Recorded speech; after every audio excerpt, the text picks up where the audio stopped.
basic universal healthcare. Okay, like, yes, we know that. And many papers in academia and many books have been written about that, but that's not novel and it's not new. We need actually revolutionary thinkers and leaders to know how to engage with people from all demographics and all different political views to get on board that we're all behind the idea that people should live dignified lives.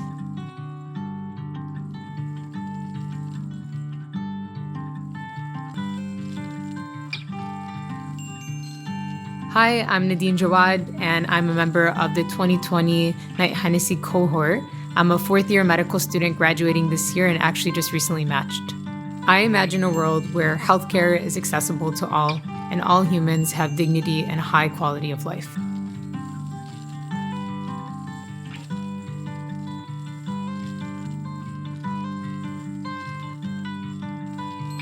Welcome to the Imagine a World podcast from Knight-Hennessy Scholars. We are here to give you a glimpse into the Knight-Hennessy Scholar community of graduate students spanning all 7 Stanford schools, including business, education, engineering, humanities, law, medicine, and sustainability. In each episode, we talk with scholars about the world they imagine and what they are doing to bring it to life. Today you'll be hearing from Nadine Jawad, a fourth-year student at the Stanford School of Medicine. During our conversation, you'll hear about Nadine's upbringing in a large Michigan-based family, majoring in public policy as a pre-med student, grappling with cynicism, writing with a purpose, and so much more.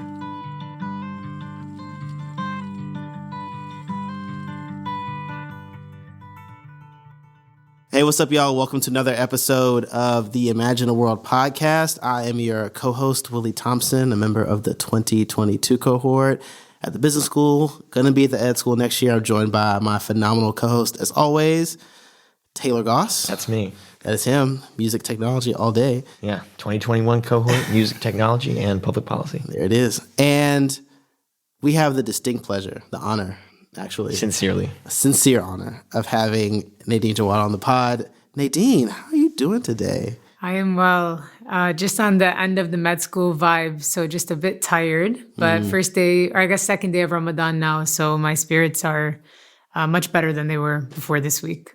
And you mentioned in your introduction that you matched, which is a huge deal, right? It is a huge deal. I'm going to be a doctor. Yeah, she's going to be a doctor. Dr. Jawad. Dr. Jawad. That is so weird. Somebody texted me yesterday, "Hi, Dr. Jawad," and I was like, Yeah. wait, what? What's happening? Yeah, we really should refer to her by her rightful title. Yeah, She should- yeah, Dr. please. Jawad. Yeah, I'm definitely doctor. going to be the kind of doctor where I'm like, please just call me Nadine. But Oh, you gotta own it. You got You a earned it. doctor. Yeah, you earned it, you know? yeah, it's true. But also I have like a lot of feelings about, I don't know, like this could be specifically maybe like a cultural thing, but I don't think that it is.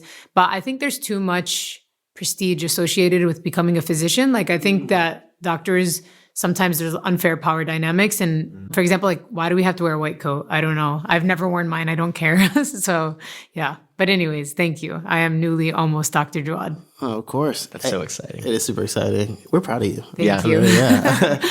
I have a couple of just medical questions. Well, Please. not for me personally, but Yeah, about, okay, about, please. about I the can't profession. give you- Yeah. I cannot give you any medical advice. We need to use your time now Right, before right. we have to pay you later. Yes, okay. Or for my maybe. insurance pays there, you know, depending on where you are in the States. But can you only get white coats? Because I'm thinking about, we had Johnny Powell on earlier, and we were talking about scrubs and how you can get different color scrubs and different types of scrubs.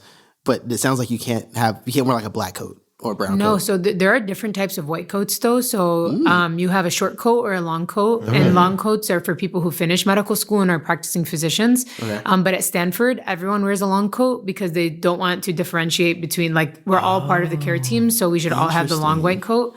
I personally just don't care about this stuff. Yeah. I would rather have the short coat because it's more convenient and cuter. But, like, If you had your way, what would be the conventional I don't know, like- doctor dress? I get that you want to have a symbol that indicates to somebody in the hospital that you are the physician. Sure.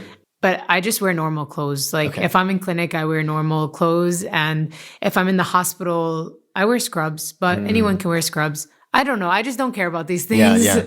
Do you think you've noticed a difference with patients, with the way they regard you whenever you're not wearing the uniform, as it were? Yeah, honestly, that's definitely a good point. I think that I notice a difference not just when I'm wearing a white coat or not, which I never usually do, but also I think to see somebody who's visibly Muslim. And I'm going to paint a picture for the listeners. So I'm wearing full scrubs and the hijab and a mask. And so really the only thing visible to my patient is my eyes. And it's just really interesting because I often get mistaken for someone working in the hospital or a nurse and never really thought to be like a medical student. And I see this often happen with other women of color as well, especially, and women in general. But that doesn't really bother me. Like if a patient is asking me a question and they get the answer and they feel happy with the answer, I don't need someone to know that I'm the doctor. Like it's completely fine. But yeah, there is a difference. And I don't know if it has to do with the uniform or just the demographic of who and what I am. But I think, yeah, those dynamics definitely manifest. They just don't personally plague my heart. Yeah. Well, I feel like there's so many things we could talk about and that we will talk about. Even this theme that we've had in the past couple episodes about health and healthcare and health spans, as we were learning from Courtney before. But before we talk about the world you imagine, I would love to talk about the world you were born into and have experienced thus far. So, Nadine, where are you from and what was your journey here? I'm from Dearborn Heights, Michigan. It's the same community, just a mile apart. Was born in Dearborn, Michigan, to a Lebanese family. My father was born in Lebanon. My mother is first generation Lebanese American. And I always like to make the joke, if I could describe Dearborn or my life in Dearborn, is that I didn't really know that I was a minority until college. So yeah, it's an interesting place because while extremely segregated even between Arabs, I mostly grew up around Arab Muslim people. And in high school, I was like the class president and the captain of the soccer team. And nowhere at any point did it ever occur to me that this wouldn't be a normal experience because I wore the hijab or because I was Muslim or Arab. And so the place I grew up in is that. It's a very diverse, very complicated Arab community. And it has the highest concentration of Arabs per capita. Oh, wow. So that's just the thing that I like to tell people. And for me, like personally, I grew up within 1 mile of all of my aunts and uncles and over 60 cousins. The other thing I love to always point out is, for example, when I was in high school on the soccer team, half of the starting lineup was my cousins. So just a huge family from a really huge and great and complex community. And that's where I'm from. What I'm intuiting from what you're discussing is that you went to an environment where that was not the norm and you had to sort of grapple with that. So can you talk about the contours and complications you've experienced being in a community that's from the outside perspective, predominantly in group, to a situation where you're clearly standing out in ways that you didn't know you would? So that's like a really good question. And actually, I was reflecting on this a lot lately because I'm writing a piece for the Stanford magazine about my life. Ooh. And so coming soon. When's that drop? I don't know when it's going to drop, but I think maybe next month. So be on the lookout. But the thing that is super interesting is this is easy to do when you leave a community. So when you're in it, you're not really analyzing what it's like to be out of it. And then you exit it and you realize like, wait, there's this whole other world in life that I was not privy to in my upbringing. And so I think the first layer of complexity is more of like a systemic or a larger macro level complexity, because I didn't know, for example, that it was abnormal for people to meet ICE officers, or that it was abnormal to like not have a friend's house be raided by the FBI or something. Like the surveillance of our community is so pervasive, both at the federal level and on the local level, that I just didn't know that these stress factors were like impacting people's lives. And eventually I would think about how that impacted people's health until I was in college. And I remember like I had this really bizarre interaction my first semester in an economics class at Michigan. I moved to Ann Arbor when I was 17. And my friend in my economics class was saying all the newspapers that she had read at dinner time with her family. And honestly, for me, the New York Times is not it for me. But at the time, it seemed like everyone at Michigan read the New York Times. I didn't even know like what half of the Economist was, And so I bring this up because it wasn't until I went to Michigan that I realized that, yes, this way of living, the good and the bad, is ubiquitous around me in Dearborn, but there's actually most people are not experiencing a lot of the things that I was experiencing as a kid. It really came for me, I remember vividly, like, and really like what were people reading and what were they talking about and what were they interested in? And we can have a whole conversation about how that propelled my education-based nonprofit in undergrad. But to answer the actual question, like, yeah, this imposter syndrome started to creep in where I'm like, why does everyone know this columnist for X journal? And that's when it really hit me. But the moment it really hit me was at the end of my first year of undergrad. I decided to run in the student government election, and I wasn't privy to campus politics at the time. So I didn't know that like Arabs don't typically get elected. I didn't know how much like discrimination was pervasive on our campus because I had always had like very positive experiences. And I was campaigning outside of a campus restaurant and handed somebody my flyer. And he took it and he threw it on the floor. And he said, I would never vote for a Palestinian. And he swiped his foot across it. And also, I'm not Palestinian. But this was like the first time where I was like, whoa, that was really crazy. Because obviously, I know that discrimination exists. And I had experienced it mostly only in athletics as a kid because I would travel to outside cities and wear the hijab. And people would say like, I'm a terrorist or whatever X thing. But when I got to campus, in my student government election, when I was interacting with so many out groups and you're not siloed, like to get elected, you have to speak to people from all backgrounds. That's when it really hit me. I was like, whoa, like identity is such a big thing in America and in campus politics. And that's when I noticed it.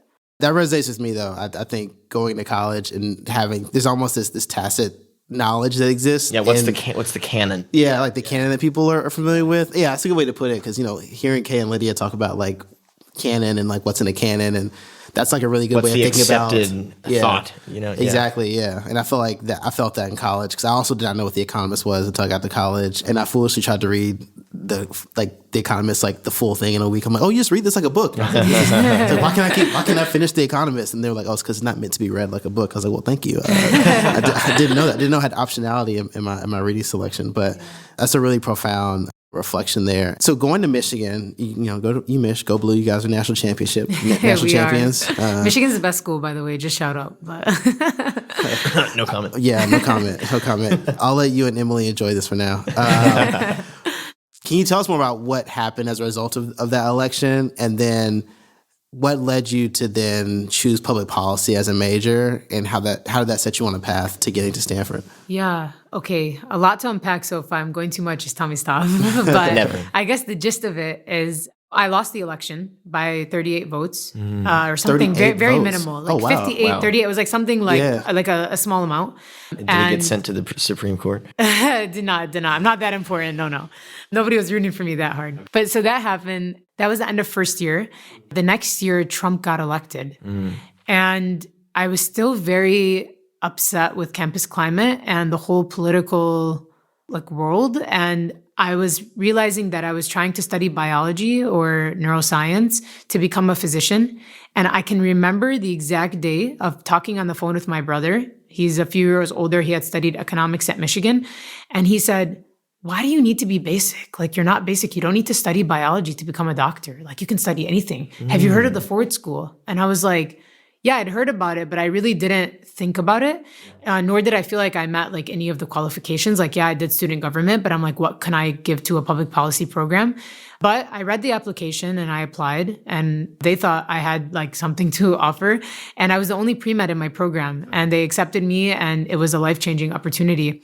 And there's so many things that I had in undergrad that I'm so grateful for, just incredible mentors, incredible professors. But I'll give a specific thing that happened one time in my economics class. My professor was one of Obama's chief advisors in econ, and she's a very, very prominent economist. And she wrote a key for the exam and had to rewrite the key to accommodate my answer because my arguments for whatever the economics concepts was in conjunction with my understanding of vaccine policy, in the context of public health, changed her mind about what could be a possibility for the answer. And so she rewrote the key and I set the curve. And that was crazy because I was I'm not proficient in economics. I had taken one econ class before becoming a public policy student. But then to have somebody be like, no, you think about problems in such a different way, and I'm going to revise this. That was so amazing and a big teaching lesson for me. The whole entire experience of studying public policy made me really think about healthcare in a more interdisciplinary way. And so and then again, just by way of luck, incredible mentors who were like, I think you should apply for the Truman Scholarship. Never knew what that was. Okay, applied. And then I won. And I was like, wow, this changed my life. Yeah. And then mentors at Michigan and through Truman were like, I think you should apply to be a Rhodes Scholar. And I'm like, literally, I do not want to live in the UK. Like, I didn't even understand like the prestige of it, anything like that. I was just like, I want to take a gap year and then I'm going to become a gynecologist and I don't care and blah, blah, blah. And my whole focus, because of my upbringing, was just to become a physician. And that was and there's nothing wrong with just becoming a physician, I just didn't know that there were all these things that I could do. But by way of public policy, everything in my life changed. And then that's kind of my pathway to now come to Stanford. There was a point in time where I considered not doing medicine. I worked in DC at Amnesty International for a summer internship. And that was the summer I decided that I was going to apply to medical school because I felt that people in policy lack a lot of one-on-one experience. And unfortunately, people in medicine sometimes just don't have the bandwidth to think about the broader experience. And so that internship really was the moment I was like, maybe I'll suck at both and I'll never be good at either, but I think I want to bring these things together. And so I applied to med school and now I'm here graduating. So you talked about your family being an influence on your decision to become a physician. Mm-hmm. What was that influence and how did that ultimately play a role in your career? I actually don't have the textbook Arab upbringing of like being like, you have to be a doctor or you're unsuccessful. Sure. That happens a lot. And I know a lot of miserable physicians because of that. I was actually quite the opposite. My parents actually gave me a lot of freedom to do whatever I wanted academically. And I did get prodded a lot by my community broadly to be like, oh, you're the valedictorian of the high school, therefore you will become a doctor. Yeah, there was that expectation. But I think my reasoning for becoming a physician is actually thanks to my dad in many ways.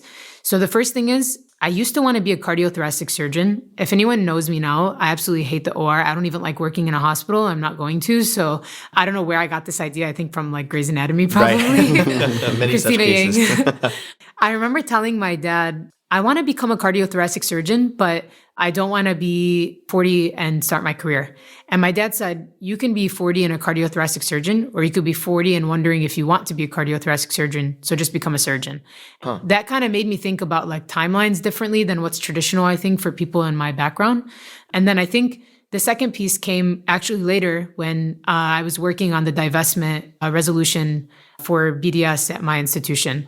And when I was working on that, me and my dad had a lot of difficult conversations because he was very against me speaking up so critically about Israeli politics because he felt that, you're a scientist, you're becoming a doctor, you should just focus on that and be more careful about what you're saying. And at no point did I ever feel like I offended anyone with my language. Yeah. But the main reason why this was a pivotal change was my father said something very specific to me. He's extremely jaded with institutions coming from conflict himself. And so he thought, you should become a physician. Like when I would grapple with these questions, he would say, becoming a physician is such a wonderful thing because it doesn't matter the politics. You actually just learn a service where you can wake up every day and help somebody. And politics is so much larger. And a lot of people think that they're going to change the system, but most people actually never do. And this is a very negative opinion, but I see where it comes from based off his history. And so for me, I internalized that. And that's kind of how I only revisited that conversation many years later. But that was kind of the impetus for why I was like, oh, actually, I think I should become a physician. So that's a long answer to how my community impacted me, but that's really how my mindset around becoming a physician kind of manifested. Good answer. Yeah. So then you're in undergrad, you're engaging in student government, you switch your major to public policy and you go forward with that. Mm-hmm. You're working within institutions at this point. Yeah. What was the thought change, the motivation change for you to feel like it was worth your time to work within institutions toward change, and maybe talk about your nonprofit in the context of that? Books of Benefit. Yeah, shout out Books of Benefit, the first so many iterations. So I will say that every institution I've been a part of, I go in extremely optimistic, and I feel that I can change things or make them not maybe change the whole thing, but make them slightly better. And then I end up, after doing the work, becoming a bit cynical and then exiting and trying to go do other work. And this has been the constant theme for me. It's in politics, it's in education policy, it's in healthcare. So I'll give an example to answer through my nonprofit. Okay. I went in with this understanding of I really don't know any of the books that my classmates are talking about. There's probably a bunch of kids in Dearborn who feel the same way. Let's start a book club and talk about it. And then so many iterations happen, and that could be its own episode in and of itself. But I think what I learned through working in very low income settings in education where some kids don't have access to very, very basic things like a good textbook to study their basic math. I realized that or I questioned, are nonprofits putting a Band-Aid on government problems? So why is it that a kid in Detroit or a kid in Dearborn doesn't have access to a basic thing that a kid in Bloomfield or in Livonia, Michigan has access to? And this made me really jaded because I felt like you're putting a Band-Aid on a much bigger problem. And I felt the same way in politics. Like I'd work for these campaigns and I really cared. Like I knocked so many doors for so many politicians in Michigan and made so many phone calls and sent so many texts and put my name on things because I really believed that they could make a change, whether it was in Congress or becoming governor. And then like you see what's happening today in the world and you wonder like, why am I even investing in electoral politics when you can elect the people that you think would be right and just and they don't actually end up being right and just?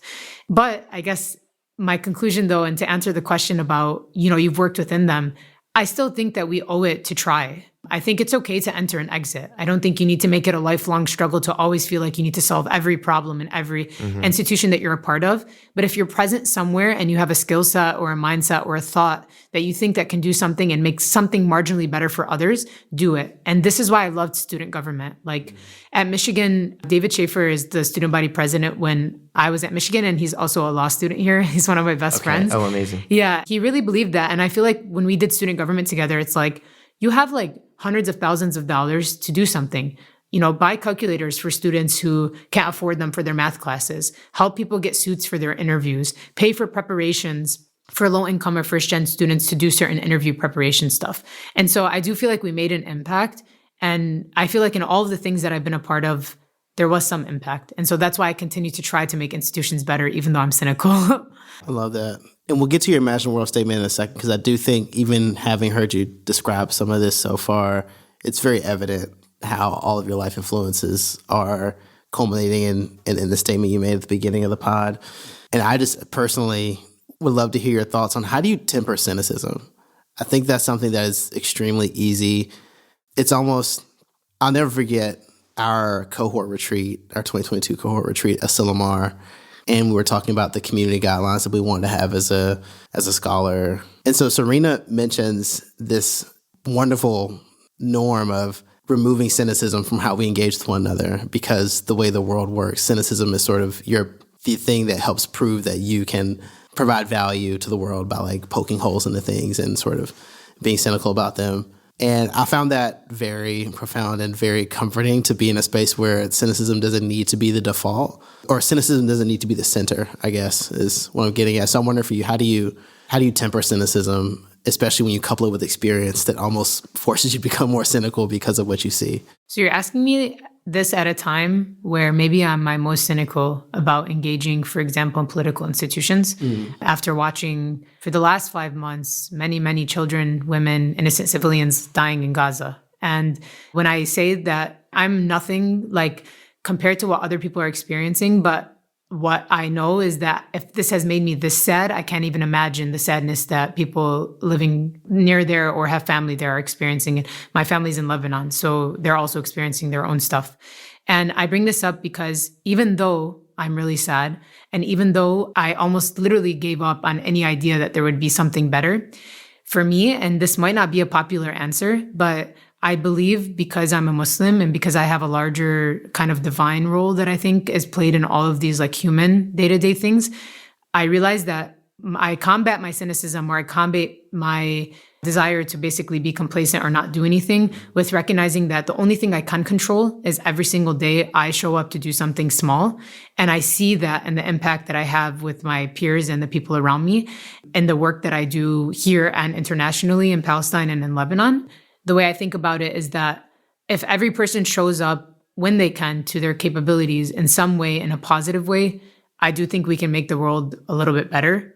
And it's hard to say that when you see, and it's not just in Gaza, like all over the world, people like in Sudan and many other places are experiencing horrible things. But I think, again, like for me, I recognize that life is temporary and it's just something that we're all going to live in. And I want to wake up every day believing that there are good people around me and I need to show up for them and for myself. And so that's just what has worked for me in these times. But like I said, I understand that religion is not for everyone and it's not the framework, but I don't know. I just believe there's a higher power. And I think that people who are oppressed in the world will transcend to a world where they are no longer oppressed. And really, this life is like a test more for the people who are perpetrating the injustice. And I want to be on the side of things where I'm not perpetrating injustice. And so I just try every day to do my best. Yeah, beautifully said. I think that something that's implicit in your answer is the fact that cynicism will exist regardless of whether we want it to or not. And often being able to recognize, name, and confront something like cynicism and even understand when it's warranted in some cases is important. But having the strength to move through it, energy, take that feeling and redirect it towards something positive for people around you, I think is really incredible. Thank you. So I appreciate that you make that choice. And I really do see you make that choice in this community constantly. Thank you. I appreciate Agreed. that. But honestly, I think you just sparked a thought, which is to say that I think sometimes things in the world are so bad that cynicism is needed because cynicism is almost a point of reflection for us to think about what could we be doing better. Yeah. And I don't necessarily think that we all know the answers to what we can be doing better, but perhaps in the moments when we're like, hey, this is horrible, I'm tapping out, it comes and allows us to come back with an answer or a better solution for what we could be doing. Right. So for me right now, I always thought that electing more diverse politicians was going to be the solution to making the world more just. And then you elect politicians who are quote unquote more diverse, and they actually end up being worse than the options that you had before. And I'm not thinking about anyone in particular. And there are examples, for example, for me, like Rashida Tlaib is my congresswoman. I love that woman. Like she really is a great spokesperson, and I think she represents her constituents well. But I bring this up to say that like, maybe in the past, I had thought that being the student body vice president or running for Congress or being the change that you quote unquote wish to see in the world is the way in politics. And then you get to a point where you just can't fathom or stomach anything that's happening. And you exit that space and you think, okay, well, how can I show up differently? And that actually did happen for me before I came to medical school. Like I wrote a report on how Raqqa, Syria was bombed during a lot of what was happening in Syria, like who was bombing who, people hardly ever know. And the Amnesty report actually showed that the bomb that bombed the civilian home was a U.S. bomb, and they have pictures that literally say like U.S. 9 point whatever the thing is. And our report shows this, and we wrote a letter to Congress discussing how it killed some civilians. And in that moment, I was like, I just hate it here. Like, I hate politics. I hate DC. I need to leave. I need to figure out how I'm going to help people in a way that's just more one-on-one, because honestly, even after writing that letter, they still continue to drop bombs on civilians in Syria from all factions. It wasn't just the US. That's why I became a doctor. I was like, okay, there will always be bombs. There will always be war. Okay, time for me to figure out how I'm going to deal with the consequences of that instead of trying to prevent it in the first place. And so I bring that up to say that, like, I agree, like cynicism is a reflection point, and I think it's needed and warranted. And I don't blame people who are so cynical that they choose to tap out of things. Yeah, absolutely. And there's almost a distinction I'm hearing of cynicism as a rearview mirror as opposed to cynicism as a binocular or as binoculars, I feel like. Because I agree. I think there's value in being able to reflect and think back to what could have been better. And sometimes I struggle with the tension of people who, by default, when are presented with new ideas or presented with a new thing, immediately use that as the frame or the center, I guess, of how they're engaging with the idea.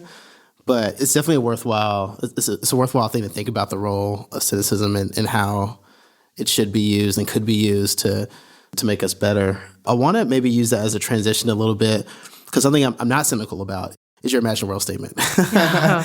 And I think that I'm telling y'all, if y'all read anything from Nadine on her Insta, on her LinkedIn, she lives by the words of her imagined world statement, especially when it comes to the importance of accessible healthcare and the fact that people should have dignity and quality of life. I'm actually just going to shout out her video on YouTube right now titled Collective Grief, A Cup of Chai and Blood Pressure Medication. It's a very riveting story. I'm not going to go into the details because folks should watch the video and engage there. But which we'll include in our show notes. We will include in our show notes. Tell us more about this imagined world statement and how you think about the world today in terms of access to healthcare and dignity and high quality of life, and what you think needs to happen for us to get closer to a world that you envision in that way. I think that the world is doing a horrible job at ensuring basic universal human rights. Health is widely and globally accepted, a universal point of something that everyone should have. But then you have people in conflict delivering babies without anesthesia if they're doing a C-section. And you have children in countries all over the world not getting basic access to immunization. And I think that it's horrible because we have enough resources on our planet to ensure that people have food, that people have housing, and that people have healthcare. And we do a horrible job at actually doing that. I mean, on Mondays, I work at a unhoused clinic providing primary care to people who don't have a home. And I'm like, does this exist in Palo Alto, California? Why are we allowing a world, or why do we, imagine a world where this is acceptable? And there's so many root evils to that. Chiefly one of them being selfishness and a lot of it being capitalism. But I think we're doing a horrible job. And how do we get to where we need to go? Well, I think the first thing is there's always the political line. We need basic universal healthcare. Okay, yes, we know that. And many papers in academia and many books have been written about that, but that's not novel and it's not new. We need actually revolutionary thinkers and leaders to know how to engage with people from all demographics and all different political views to get on board that we're all behind the idea that people should live dignified lives. And to be honest, there is a fragment or a section of the world that believes that no, you have to earn your right to a house. You have to earn your right to a healthcare. And that's especially pertinent in US politics for people who don't believe in the quote unquote socialist agenda. But I think for the most part, even the richest 1% in the US, a lot of people do agree with the basic standard of living. And we just haven't had radical enough thinkers or leaders being able to bring people together to actually come up with these solutions.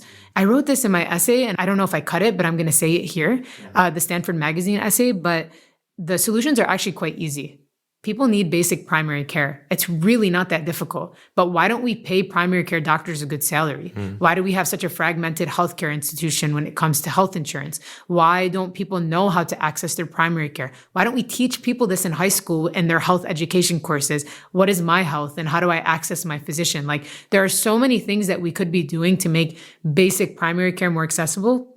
And I promise you that the ratio of it being 1-to-1, that if you give better primary care, people will have more dignified and better lives. You can catch early depression through screenings. You can catch addiction early through screenings. And then addiction and depression are primary risk factors for people being unhoused. So if you could find out these things early and think about the protective ways to help society, then we'd prevent thousands of people from living on the street in the Tenderloin.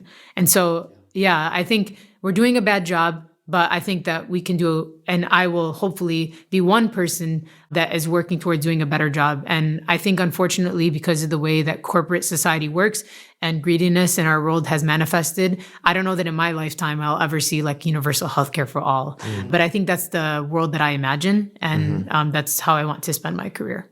Of course, there's this systematic barriers to this world that you imagine. You also briefly touched on the necessity of radical voices, I think is the way that you put it. And I know that a focus in your academic experience has been narrative medicine and medical humanities. That seems to be connected with the notion of a radical voice or an inspirational voice. How does journalism, narrative medicine, how does that play a role in your career and the way that you see of building a vision? So there's a author or a scholar. His name is Ilan Pappé. Okay. He writes a lot about Palestine, but a lot about conflicts in the Middle East. And in his book on Palestine, he actually documents a section where he talks about why we need to write. And in that section, I actually had writer's block, I'm not exaggerating, for 2 years. From May 2021 with the siege on Gaza till 2 years later, I couldn't write or publish anything. I just stopped. And then I read this section when I was actually on the bus in the Knight-Hennessy trip in Chile. And I read it, and he talked about how our stories and the stories that we share of others are actually a documented history that maybe might not push the needle forward today, but the historical record definitely plays an impact in the future. So for me, I think that is why the role that writing plays. It tells people's stories, it opens people's minds. Yeah. How do you see that playing a role in your career going forward? Do you want to write more? Do you want to engage more in mediums of art or things like that? Okay, this is a tangent, but it's relevant, so I'm going to share Go it. for it. But I love was having existential questioning about my career a year and a half ago when I failed step 1. Okay. And when I did that, I had a meeting with John, and I told him, well, I failed step 1 because I don't care about what I'm studying. I can't get myself up to study because I don't know that what I'm doing is actually helping, and I don't know if this is what I'm passionate about. Quick question. Yeah. What's step one? Oh, yeah. So step one is the boards exams in medical school. There's step 1, step 2, step 3. You need all 3 to become a licensed physician. And these scores and these exams determine where you'll go for residency. Gotcha. And of course, I'm extremely protected as a Rhodes Scholar and a Knight-Hennessy Scholar. Like, who's ever going to be like, you're dumb, you failed step 1. Like, I understand my privileges in this discussion, and I don't think anyone who fails an exam is dumb or not worthy, but that's the way the system kind of labels, how'd you fail step 1 is the question people always get. And I'm like, well, I failed it. So that's what happened. Right. So anyways, I met with John. Yep. And, John Hennessy, correct? Yeah, John Hennessy, sorry. Met with him and told him, and this pertains to my writing, I said, sometimes I wonder if I keep getting picked for things because I'm good at talking and not actually because I'm doing anything. And I delineate the difference between a workhorse and a show horse. And I'm like, a lot of Rhodes Scholars and a lot of people in our elite networks are absolutely just show horses. Like, because you're a Rhodes Scholar, you get a book deal. Or because you are a Knight-Hennessy Scholar, you get into certain like elite privileged scholarships or other fellowships because people are like, oh, you're the best of the best at Stanford. And I'm like, what am I? Like, no. And it could have been anybody else. And why is it me? And I had a lot of guilt and imposter syndrome around this. And so I meet with John and I tell him, like, I feel like a show horse. Yeah. And he's like, bro, what? Like, no, I'm just kidding. But he was just I can totally hear him say that. He was just he didn't say that. But he was just like, no, like, this is like, you are doing so much and here's all the things you're doing. And we talked about it. And I could still be doing more. Like, it's not like anything. But I bring this up to say that I only want to write if it's of consequence. So I don't want to write just to say that, oh, look, I swear this is a story that I'm sharing not to brag, but the first time I ever wrote an editorial, it got published in the largest medical journal in the world. And I was like, whoa, like, and then like, like the Elle Woods quote, like it's hard, like when she gets into like Harvard, I was literally having like a moment there because I was like, this is a really, really important paper. It was about Lebanon and refugees and vaccine policies. But I was like, why did I get accepted? I'm not an expert on this. Like it was just like, let me try. And then it worked out. And I'm bringing this up to say that like, that was of consequence, and I'm proud and I'm happy that it was published. I don't know if academic journals are the place where I should be writing because who has access to that and is it actually changing anything? I don't know. But bringing it back to Ilan Pape, writing does have an impact on the future of the world and the current state of the world. And I want to figure out how I can write, not because I'm a Rhodes Scholar who can get a book deal, but because I want to write something that actually has an impact on people and on minds. So yeah, I don't know what the answer is. I don't know. Yeah, I mean, to me, that means that you're looking for the opportunity that will be the most right for you and the most right for like the world that you want to introduce your thoughts into. Like, I can't. Yeah. Wow, your thoughtfulness. Thank you. And your acknowledgement and understanding of your own privilege in that way is really striking to me, and I think it's something that I think it's important for all of us in this community to consider. Yep. When undertaking any kind of platform.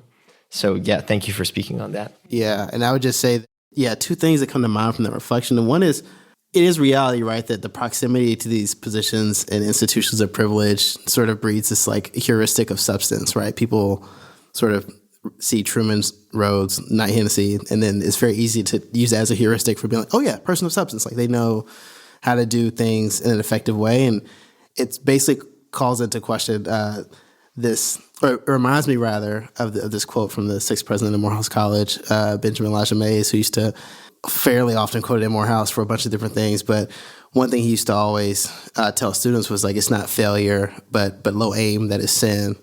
And I think that for folks who are part of these communities who say they want to contribute to the world in a positive way, it's important to have high aims and to aim high and to be able to think about, like, even if I don't get to where I'd like to be, the idea of striving towards something that's greater than me or something that I could accomplish on my own is worthwhile. So it's a really powerful notion that you've left with us today.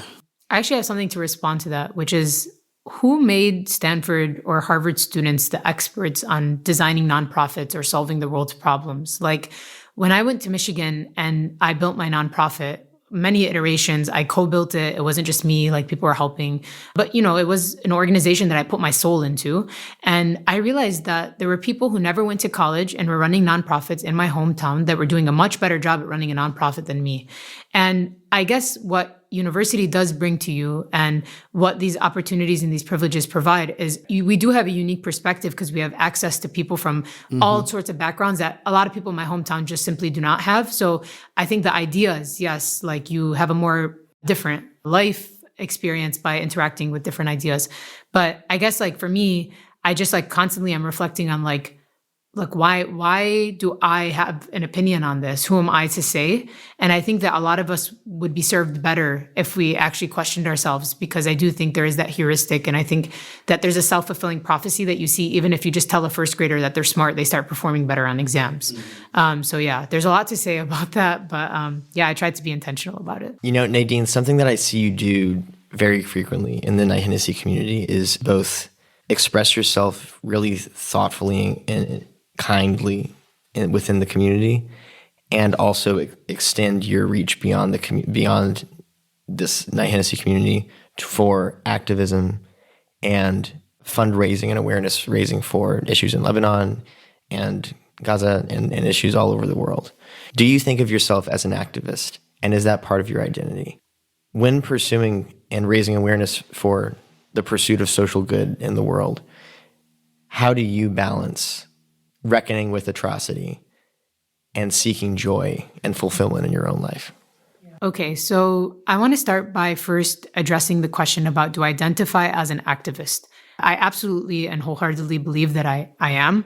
Essence of being an activist means that you support activism and you are challenging institutions and thinking about things in a very new and novel way and pushing the needle far beyond where it would have been pushed without you pushing for that. But am I going to say that I'm the most radical activist or that I am a leader in the activist community? I actually would not say that. I think there are much more progressive and more radical people than me, and that's why I'm not a leader of any activist space. I actually learn and I become better because of the activists that I'm around, and I try to identify and uphold that idea. But I think the work that I do, it aligns with activism, but I actually really think that my chief identity is being a Muslim. And this identity is so important to who I am. And in the purest sense, you trace the history of Islam and the leaders that we look up to, both men and women, you will see activism in its purest form. You see people who are like, wait, why don't people have food? We need to stop and create a society where we're all giving a portion of our money to stop hunger. And this to me is like activism in the purest sense. And so I guess like I respect organizers so much. And while I'm not an organizer myself, I feel connected to that community. And I think it drives a lot of my social understanding in this world. But I don't know that that's the chief identity that drives me to act on things. I really think my religion is the chief reason. So I guess to bring the point of joy and how do I balance it with atrocities? Well, one, I can't say that I'm doing that perfectly. Like, I feel so guilty when I'm doing whatever, like spending $80 on a steak at Aria Steakhouse in Palo Alto, knowing that that $80 can provide for a whole family for an entire month to eat. And there are people, because of sanctions and blockades all over the world, like in Iran and Syria and other places we can't give the $80 even if we wanted to because there's sanctions on them. And so I'm never like rid of the guilt, but I think guilt is a necessary human emotion to understand and be grateful for my joy. And I think in general, I am a joyful person and I experience joy every day. And I think that's because I am an optimist. I'm a positive person. I try to see the best things in life. Like I was just at Muirwoods last week and I was like, wow, how am I so lucky? I'm literally walking in like an enchanted forest and it's so beautiful. And I think in general, my friends always say like my tagline is I see life as a movie. It's because I do have these like rose-colored glasses where like I try to view everything in a very beautiful and positive way. And in most cases, when it comes to the world, I'm not able to put on that lens. I see it for what it is. But I, again, go back to the things that we talked about previously, was I just try to get up and do my little part and do my best. And it allows me to rid myself of some of that guilt. And this ties to my faith because Islamically, we're allowed to experience joy, and joy and grief are emotions that go together. And experiencing joy is actually, in some ways, an act of worship. Because of my faith, and because I think that in Islam, joy and grief go together, I think grief is a feeling I experience a lot. And I think I equally, if not more, experience the feeling of joy. And I think that's within my right as a human being. Wow, fantastic. Honestly, Nadine, let's just keep the pie going for like another couple hours. I think Honestly, there's genuinely, you should see our research document. There's so much to get to and talk about because you live such a rich and full life and one that is so giving to your communities. So I wish we could get to everything. But we can't. Yeah. And as we come on the close, we're going to get to 3 questions that most folks are used to us asking towards this part of the conversation. And the first, actually, you mentioned this conversation with John. So that's a clear example of how someone in Knight-Hennessy has supported you or helped you just even like think through some of the things that you've been experiencing since being at Stanford. Do you have any other reflections on how KH has supported or helped you in your personal and professional endeavors? Yeah, I think we can all probably articulate quite easily what a very well-resourced scholarship can do for your professional endeavors. So I'm going to focus on my personal. Sure. And I think that, I came here in the pandemic and I moved to California knowing nobody except one person from my hometown. And this community of people literally lit up my world in a way that I can't even explain. And to be quite honest, like I am one of the most privileged people in America academically, like having come from almost all of the elite scholarships and experiencing them and what those communities look like. And all of them have brought such beautiful experiences. But the friendships that I've made here are transcend anything I've ever experienced. Best friends, people like you're crying and then you have a scholar show up with like hair masks and books. You are having a good day. You see people outside your window with flowers. Like every event that you have, you see people come and be there for you, and you fail something and people make you and remind you that you're smart, and you succeed and they remind you that you're smart. And like, it's just like all these great people. And this experience has changed my life. I literally would not have finished medical school without Knight-Hennessy, in my opinion, because I can't just be around people in medicine. It doesn't fulfill me and I don't like it. And just having this interdisciplinary cohort of people who go so out of their way to talk about religion and soccer and sports and current events and just all this like stuff that we're just talking about on a typical day here in Denning House, I'm incredibly, incredibly grateful for it. And that's why I go out of my way to try and make sure that this community is okay. And I hope I've added more good than bad to it because I haven't always been perfect. Oh, come on. So much good. Just for context for folks who are listening, Nadine and I were in a group of fellow scholars for a dialogue on, I call it like relationship repair and how do you find common ground. And Nadine, the tenderness and the care she showed in our group is something that is not something that I'd heard of, I experienced firsthand. So it's emblematic of who she is as a person. So I feel that and I felt that as someone who even came here 2 years after you started. I appreciate that. Yeah. Continuing on with some of our ending questions, something that every Knight-Hennessy scholar does is fill out the section where we're asked to provide 8 improbable facts about ourselves. I know that Willie and I have both stated before is like one of the most thought of time-consuming parts of the application. What was that like for you? Yeah. And would you mind sharing 1 or 2? This has been definitely increased since this time. But in my application, I said in the last 2 years, I've prayed in 23 different mosques spanning 6 countries, including the Great Mosque of Xi'an, which is closed off to tourists. And I bring that up because I love to meet Muslims of all backgrounds. It's very interesting to go to mosques from all different architectures and historical periods. And so that was just something that was really beautiful to me that I was experiencing. So you've been to 23 mosques. It sounds like the number has increased since you've written that statement. So How many have you gone to now total? And then is there one you want to go to that's on your list? And if so, which one is it? Great question. I love teaching and like talking about Islam because I think there's a lot of just like people don't know on campus and there are not that many Muslims in the grad programs here. But I think the first thing is the numbers increased. I don't have a number, but I do want to share 2 mosques this year or at Stanford over the years that have meant a lot to me. So there's a mosque on Martin Luther King Jr. Way in Oakland. It's called Lighthouse Mosque. And it's a predominantly African-American mosque. And I've been going there for 4 years. And I specify this specific identity because I grew up amongst mostly Arab Muslims. And to experience religion in such a different way with people who are not coming, for example, from immigrant backgrounds, but are sharing my faith in a much different way has been the most remarkable experience. Last week, the imam literally gave a Friday prayer sermon about white supremacy and how white supremacy is permeated in the way that we learn Islamic ideology. It was crazy. I was like, I wish I could like teleport this man to like wherever I go next. So that's been great. And the only mosque I ever truly dreamed to go to was the Prophet's Mosque in Saudi Arabia.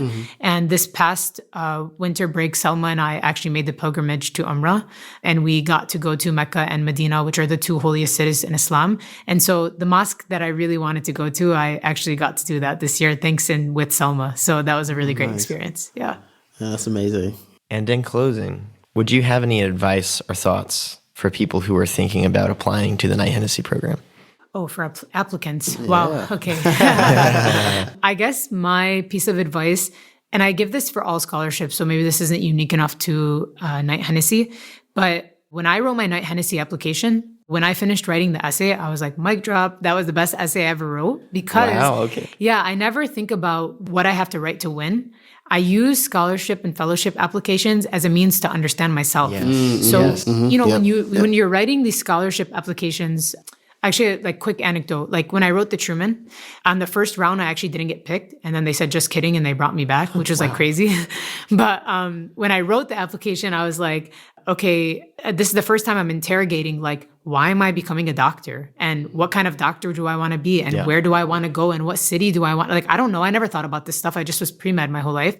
So when you're thinking about Knight-Hennessy, I think we have such a beautiful application process.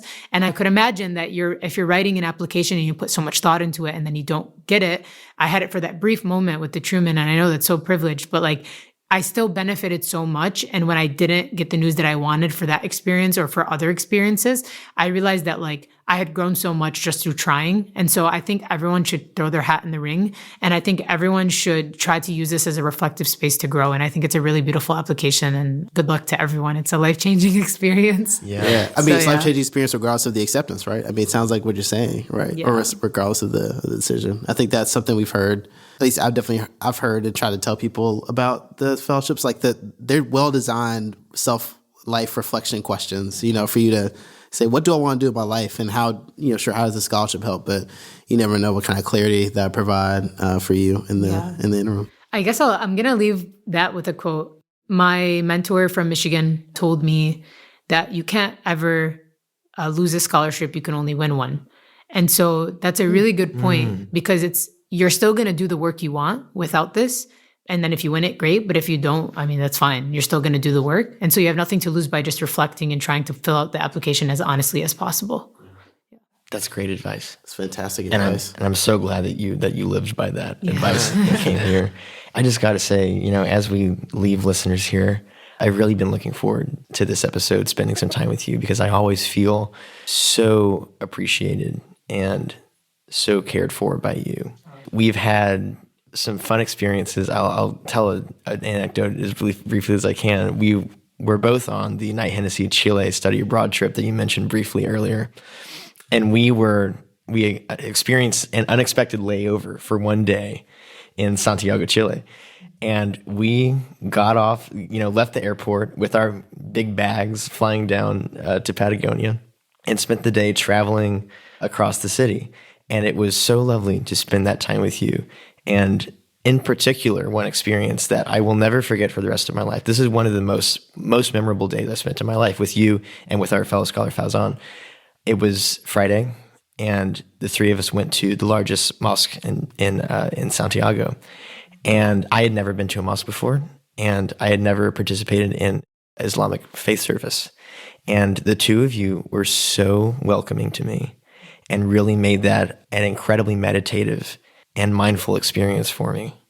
I'll never forget it. And I really think that you bring that energy into whatever space that I've seen you operate in, whether it's one-on-one or whether it's the way that you regard the Knight-Hennessy community, even people that I know have diametrically opposed opinions to you.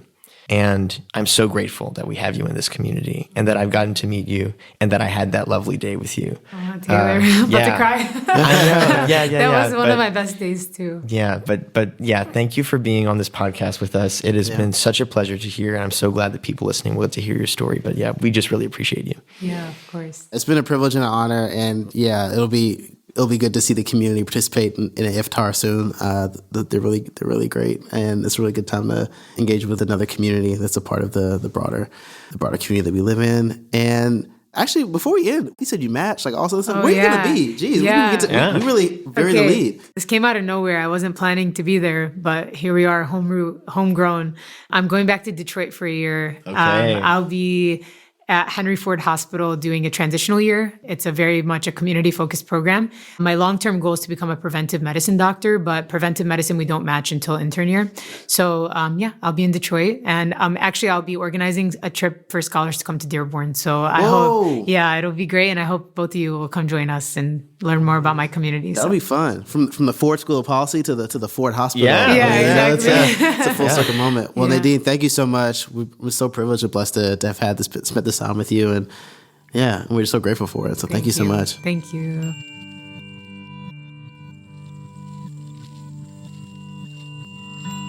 Thank you for joining us for this episode of Imagine a World, where we hear from inspiring members of the KHS community who are making significant contributions in their respective fields, challenging the status quo, and pushing the boundaries of what is possible as they imagine the world they want to see. This podcast is sponsored by Knight-Hennessy Scholars at Stanford University, a multidisciplinary, multicultural graduate fellowship program providing scholars with financial support to pursue graduate studies at Stanford while helping equip them to be visionary, courageous, and collaborative leaders who address complex challenges facing the world. Follow us on social media at Knight-Hennessy and visit our website at kh.stanford.edu to learn more about the program and our community.